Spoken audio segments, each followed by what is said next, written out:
Hello guys! Welcome back to my channel. At kung bago ka sa channel na to, I am Za and this is Za Canada. So guys, what if I tell you na may way para tumaas ang CRS score nyo by 50 points without job offer or without PNP? Okay? Hindi to scam, hindi rin to isang shortcut, pero sobrang underrated strategy. Hindi lahat nakakaalam ng strategy na to. And it's all about your language test. Kung ano yan, panoorin hanggang dulo.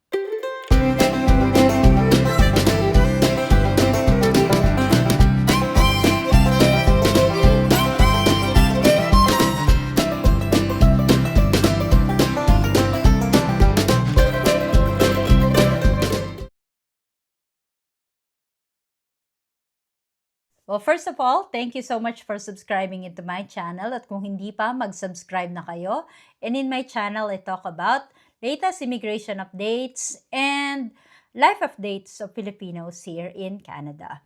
So, quick recap lang. Ano nga ba ang language test or CLB? CLB is Canadian Language Benchmark.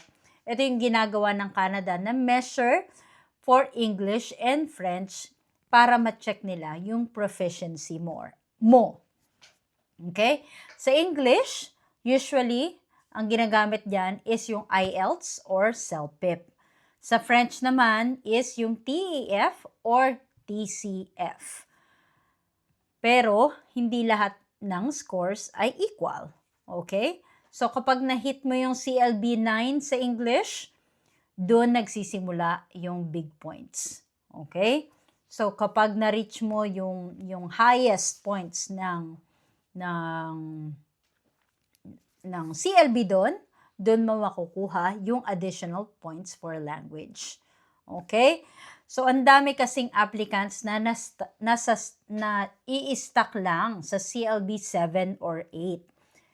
Pero, kapag may CLB 9 ka, diyan pumapasok yung skill transferability points. For example, if may work experience ka, tapos may CLB 9 ka pa, mas mataas yung bonus mo. So, parang multiplier siya. So, now, ito yung hindi alam ng karamihan na ginagamit para sa French category-based selection ngayon. Kasi, may tinatawag na CLB 7. So, kapag naka CLB 7 ka, across all skills sa French, yung reading, listening, writing, and speaking, may additional points siya. At kapag na-combo mo siya sa strong English mo, which is CLB 9, you will unlock extra points. So, hindi mo naman kailangang maging fluent sa French. Yung bongga-bongga talaga nakakapagsalita. Intermediate level lang, which is CLB 7. Okay na. So, we are going to talk about the numbers. So, what if you have a CLB 9 in English? May strong points ka na agad yan. Dagdagan mo pa siya ng French skill na CLB 7. So, pwede ka makakuha ng around 25 to 50 points additional CRS points. Okay?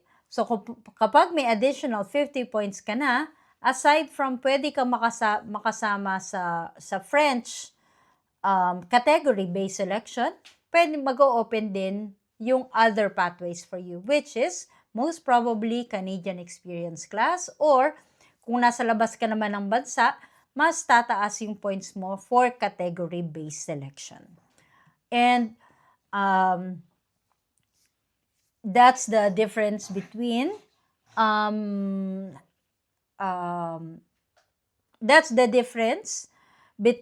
no ITA, wala kang invitation to apply from PNP, at hindi ka at pwede ka nang ma-invite for PR. At bakit yung iba hindi ginagawa yung strategy na to? Hindi nagfe-French. Kasi yung iba takot sa French. Iniisip nila baka kasi kailangan ng fluent, mahirap, years yung kailangan. Pero sa totoo lang, strategy lang talaga yung kailangan dito and focus para matuto. Okay? It's not all about perfection, but focus ka lang sa exam.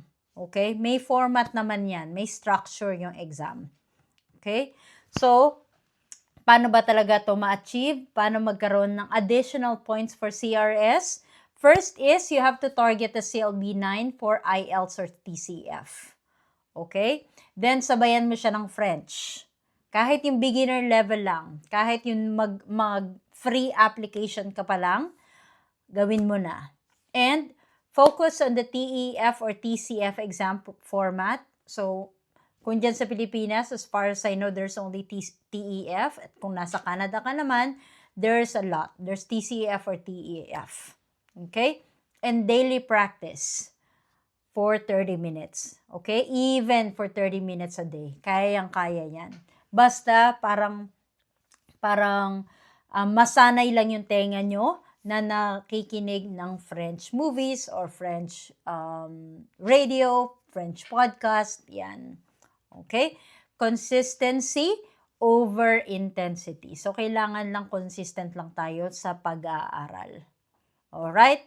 So, kung nasa express entry ka ngayon, ask yourself, am I leaving enough points on the table? Enough ba yung points para ma-draw ko? Para maging PR ako? Okay?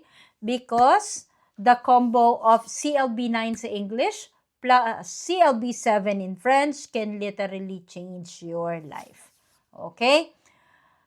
Again, so if you found this video helpful, like, comment, and subscribe.